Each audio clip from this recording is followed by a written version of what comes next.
Indomie seleraku. Itulah tagline atau jargon dari mie instan Indomie yang menjadi kenyataan, di mana hampir seluruh rakyat Indonesia menyukai Indomie.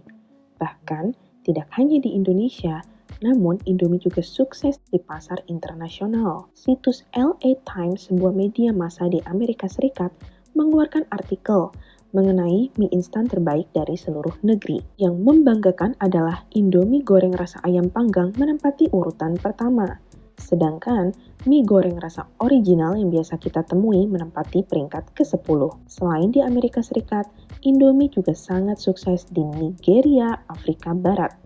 Sampai-sampai penduduk lokal di sana mengira bahwa Indomie adalah produk asli buatan negara mereka. Lalu, apa sih rahasia strategi bisnis Indomie hingga bisa populer di berbagai negara? Sebelum membahas strategi bisnis Indomie, mari kita bahas sedikit tentang sejarah berdirinya Indomie, Supermie, dan Sarimi. Kenapa Supermie dan Sarimi juga dibahas? Berikut alasannya. Pada April 1968, PT 51 Sankyu didirikan sebagai perusahaan patungan antara Syarif Adil Sagala dan Eka Wijaya dengan perusahaan Jepang bernama Sankyu Shokushin Kabushiki Kaisa. Inilah perusahaan yang memproduksi Supermie. Sementara itu, pada April 1970, Jaja Dijaja dan 3 orang temannya mendirikan Sanmaru Food Manufacturing. Jaja Dijaja adalah pengusaha keturunan Cina asal Medan. Pabrik mereka baru beroperasi pada 1972 dan menghasilkan produk bernama Indomie yang kelak menjadi legenda. Indomie merupakan singkatan dari Indonesia Mie. Pada tahun 1982, barulah kerajaan bisnis Salim Group memasuki bisnis mie instan dengan memperkenalkan merek lain bernama Sarimi. Kehadiran Sarimi dilatar belakangi oleh kelangkaan beras di tanah air. Salim Group memasuki bisnis mie dengan maksud memasok mie bagi prajurit dan pegawai negeri sehingga akan ada lebih banyak beras bagi masyarakat. Sudono Salim lantas berupaya untuk meningkatkan kapasitas produksi Sarimi. Ia memesan 20 lini produksi dari Jepang, di mana setiap lini bisa memproduksi 100 juta bungkus mie instan per tahun. Namun, membaiknya stok beras berkat pestisida dan pupuk membuat produksi mie menjadi terlalu banyak. Tak ingin produknya mubazir, Sudono kemudian merayu Zazadi dengan harapan Indomie yang biasanya memasok tepung dan Bogasari mau bermitra dan memakai sarana produksi milik Sudono Salim. Awalnya, Zazadi enggan. Namun, belakangan ia merasa tidak punya pilihan lagi setelah Sudono Salim berani menginvestasikan 10 juta dolar Amerika Serikat untuk memasarkan merek barunya dengan harga di bawah Indomie. Hasilnya, dalam setahun Sarimi menguasai 40% pasar. Ditambah lagi, Sudono Salim adalah orang dekat Soeharto sejak presiden kedua itu masih berpangkat kolonel. Sudono Salim juga punya bank yang cukup kuat di Indonesia bernama Bank Sentral Asia. Maka, tidak mudah untuk menghadapi grup Salim di masa itu. Akhirnya, Zazadi menyerah dan usaha patungan pun diadakan di bawah bendera PT Indofood Interna pada 1984. Pembagian sahamnya, Sudono Salim memegang 42,5% dan sisanya sebesar 57,5% dikuasai Zazadi. Tidak hanya Indomie, Supermie yang diproduksi oleh PT 51 Sankyu pun juga diambil alih oleh Indofood. Entah bagaimana, kemudian saham Zazadi dan rekan-rekan di PT Indofood Interna seluruhnya menjadi kekuasaan Salim. Yang pasti, pasca tahun 1992, Zazadi sudah tidak lagi memiliki saham di pabrik Indomie setelah melepas saham miliknya yang tersisa ke Salim. Pada tahun 1994, PT Indofood Interna dan PT Sanmaru digabung dalam perusahaan baru, yaitu PT Indofood Sukses Makmur. Di bawah kekuasaan Indofood inilah Indomie makin meluas dan memproduksi banyak sekali varian. Dari varian biasa, varian daerah, varian khusus, seperti mie keriting dan mie siram, dan lain-lain. Indomie pun menjadi nomor 1 di Indonesia. Kemudian, di bawah Salim pula, Indomie berhasil mengembangkan dirinya untuk menjadi merek internasional, seperti ke Nigeria dan Arab Saudi. Itulah sejarah Supermie, Indomie, dan Sarimi. Oleh tangan dingin Sudono Salim, akhirnya 3 mie instan tersebut sukses disatukan dalam sebuah keluarga besar bernama Indofood. Lalu, apa sih rahasia strategi bisnis Indomie hingga bisa populer di berbagai negara. Apakah kalian pernah mendengar istilah fighting brand? Ketika grup Mayora mengeluarkan bakmi mewah, Indofood juga mengeluarkan Indomie Real Meat. Ketika grup Wings mengeluarkan mie sedap, strategi menciptakan fighting brand pun langsung dilakukan grup Indofood.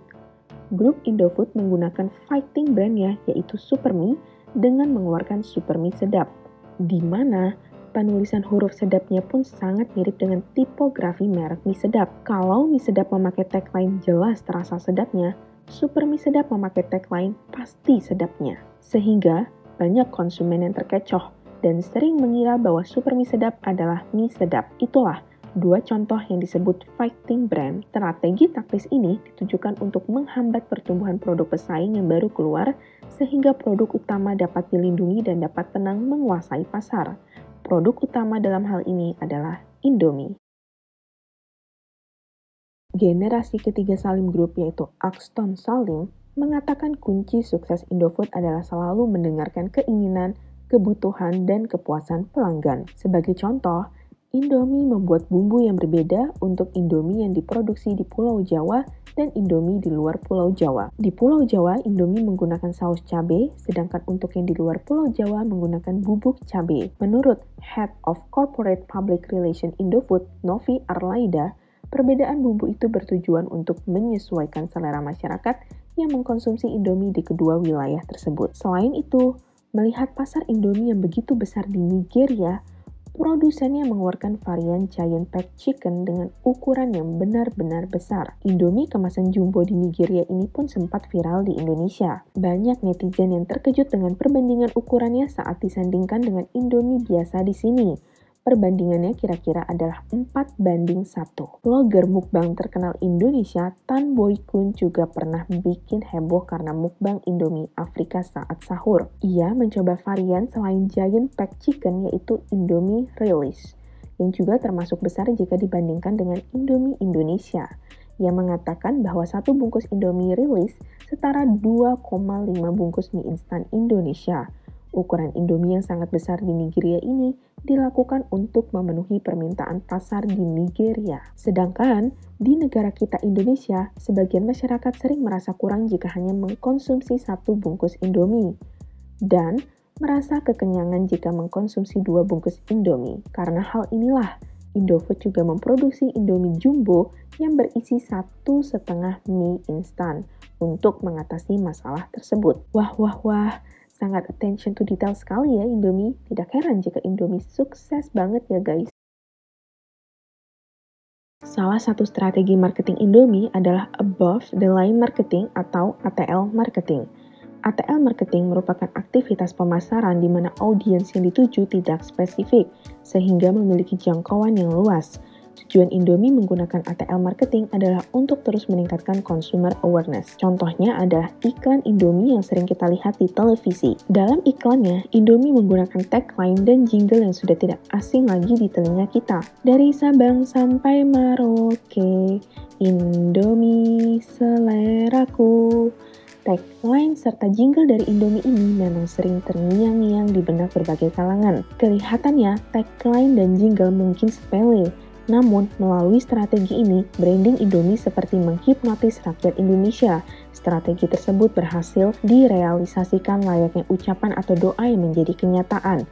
Indomie benar-benar menjadi selera hampir seluruh masyarakat Indonesia dari Sabang sampai Merauke. Jika tagline untuk promosi Indomie di Indonesia adalah Indomie seleraku, tagline Indomie di negara Nigeria adalah No Mama Be Like You, No Noodles Like Indomie, yang artinya tiada ibu sepertimu, tiada mie seperti Indomie. Jargon ini pun juga berhasil menghipnotis masyarakat Nigeria. Saking terkenalnya Indomie di Nigeria, maka segala jenis mie instan disebut sebagai Indomie oleh mereka. Selain di Nigeria, Indomie kerap melakukan ATL marketing melalui iklan TV di negara lain seperti Kamboja, Hong Kong, Kenya, India, Arab Saudi, dan masih banyak lagi. Strategi marketing Indomie yang kedua adalah below the line marketing atau BTL marketing. yang merupakan kebalikan dari ATL marketing. BTL marketing merupakan aktivitas pemasaran di mana audiens yang dituju spesifik pada kelompok konsumen tertentu. Tujuan Indomie menggunakan BTL marketing adalah untuk mempererat hubungan dengan para konsumen dan meningkatkan loyalitas konsumen. Untuk mempererat relationship dengan pelajar SMA di Indonesia, Indomie melakukan BTL marketing melalui program Indomie Jingle Dare atau IJD. IJD merupakan kompetisi mengaransemen ulang jingle orisinil Indomie, serta menciptakan jingle Indomie baru dengan memasukkan kata Indomie seleraku di bagian akhir liriknya. Kegiatan ini sangat sukses sampai-sampai Indomie mendapatkan penghargaan Most Interactive Brand Activation Award untuk program Indomie Jingle Dare. Strategi marketing lainnya yang ditujukan untuk generasi milenial adalah kampanye Indomie Hype Abis yang terinspirasi oleh segala sesuatu yang modern dan kekinian. Sebagai bagian dari kampanye ini, Indomie menjalin kerjasama dengan Halu dalam penyelenggaraan pameran eksklusif Indomie Art. Seluruh kreasi seni yang ada dibuat berukuran besar seperti mangkuk raksasa mie instan Indomie. Dalam pameran tersebut, pengunjung dapat merekam berbagai momen yang instagramable dan membagikannya secara online. Setelah sukses dengan kampanye Indomie Hype Abis, di tahun berikutnya Indomie melakukan kampanye digital Indomie Lovers Hype Abis Starter Kit. Para netizen diajak untuk menggambarkan seberapa kekiniannya diri mereka guna memenangkan Hype Abis Starter Kit edisi terbatas yang terdiri dari kemeja bergambar Indomie dan Citato, sepatu Nike Air Jordan dengan desain Indomie, dan goodie bag. Selain itu, guna meningkatkan interaksi dengan kaum milenial yang kini telah menjadi angkatan kerja muda, Indomie melakukan kolaborasi dengan The Good Step yang menawarkan berbagai produk mode dan gaya hidup hasil karya para perancang muda Indonesia untuk mempromosikan penggunaan produk lokal kepada kaum milenial. Sedangkan untuk memperkuat customer bonding dengan anak-anak di Nigeria, Indomie sampai membuat serial TV animasi berjudul Indomitable yang menceritakan tentang 5 superhero. Di situs Indomie Nigeria menyebutkan bahwa Indomitable diciptakan untuk menginspirasi anak-anak untuk meraih cita-citanya dan menjadi pahlawan dalam kehidupan sehari-hari mereka. Tidak hanya itu, Indomie juga membuat Indomie Fan Club di Nigeria sebagai strategi komunikasi mereka kepada anak-anak. Indomie Fan Club adalah platform kegiatan ekstrakurikuler untuk anak-anak antara usia 4 hingga 12 tahun. Indomie Fan Club diluncurkan pada tahun 2005 dan sejak itu telah memberikan kesempatan kepada anak-anak untuk berpartisipasi dalam berbagai kegiatan yang menarik seperti kompetisi menyanyi, kompetisi kerajinan tangan, tamasya, festival anak-anak, dan lain-lain. Saat ini, Indomie Fan Club memiliki lebih dari 100.000 anak di berbagai wilayah Nigeria. Contoh BTL marketing lainnya adalah Warmindo atau warung makan Indomie. Di beberapa daerah, mungkin banyak beredar Warmindo yang jadi tempat nongkrong anak kos dengan biaya terjangkau. Selain bentuk kerjasama Indomie dengan pengusaha kecil, Warmindo juga menjadi salah satu ajang branding di berbagai daerah. Mereka akan menyediakan spanduk dengan logo khas merah, kuning, hijau mereka, bahkan di meja dan tembok warungnya. Untuk menunya, walaupun tetap ada pilihan yang lain, namun Indomie seolah menjadi tuan rumahnya. Warung ini biasanya identik dengan anak kos atau mereka yang ingin nongkrong dengan biaya yang lebih murah daripada harus ke tempat makan mahal. Indomie juga melakukan hal serupa di negara lain, hanya saja bentuknya yang berbeda. Jika di Indonesia berupa warung, di Mesir, Indomie dijual di sebuah kios, dan di Kamboja, Indomie dijual melalui mobile cart. Pada saat bulan Ramadan tahun 2021 silam, Indomie menggunakan BTL marketing dengan targetnya adalah umat muslim yang sedang melaksanakan ibadah puasa. Melalui strategi viral marketing, Indomie membuat kemasan berbeda seperti biasanya. Indomie mengubah gambar kemasan menjadi piring kosong, serta tertulis ucapan selamat menunaikan ibadah puasa. Tak lama kemudian, Indomie menjadi viral di media sosial dan lagi-lagi menarik banyak perhatian konsumen. Dan pada tahun 2017, saat merayakan hari jadi Indomie yang ke-45, Indomie juga menggunakan kesempatan ini untuk meningkatkan brand equity melalui berbagai aktivitas pemasaran. Salah satunya adalah kampanye Indomie Vintage. Kampanye Indomie Vintage diluncurkan dengan tujuan untuk menghidupkan kembali kenangan banyak konsumen Indonesia dengan meluncurkan rasa-rasa ikonik yang populer dalam kemasan vintage. atau jadul yang pertama kali diluncurkan di tahun 70-an dan 80-an. Lagi-lagi, kemasan jadul Indomie membuat Indomie viral di media sosial dan membuat konsumen tertarik ingin membeli Indomie edisi spesial tersebut. Terutama generasi konsumen yang sudah lahir di era 70-an dan era 80-an.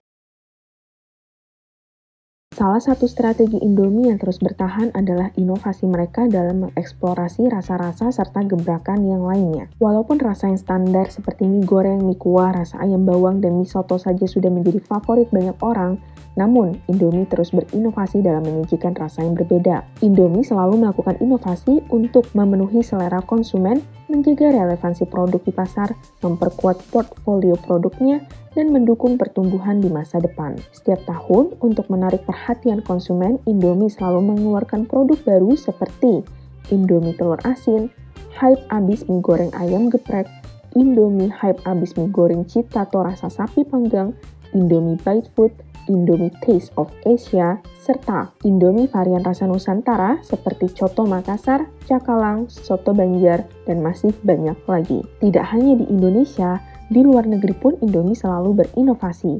Sebagai contoh, Indomie meluncurkan produk baru seperti Indomie goreng rasa red chili di Arab Saudi dan rasa sausage di Mesir.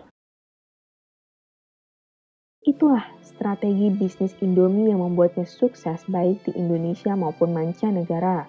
Pelajaran yang dapat kita ambil dari Indomie yang dapat kita aplikasikan ke perusahaan atau ke kehidupan kita adalah jangan pernah stop untuk berinovasi. Seperti Indomie yang selalu berinovasi meluncurkan produk baru setiap tahunnya. Jangan pernah stop untuk beradaptasi terhadap perubahan zaman, seperti Indomie yang selalu beradaptasi terhadap perubahan selera konsumen. Dan jangan pernah nyaman di comfort zone seperti Indomie yang sudah sukses di Indonesia, namun mereka keluar dari zona nyaman dengan ekspansi dari satu negara ke negara yang lainnya. Sekian video kita kali ini dan sampai jumpa di video-video bermanfaat berikutnya.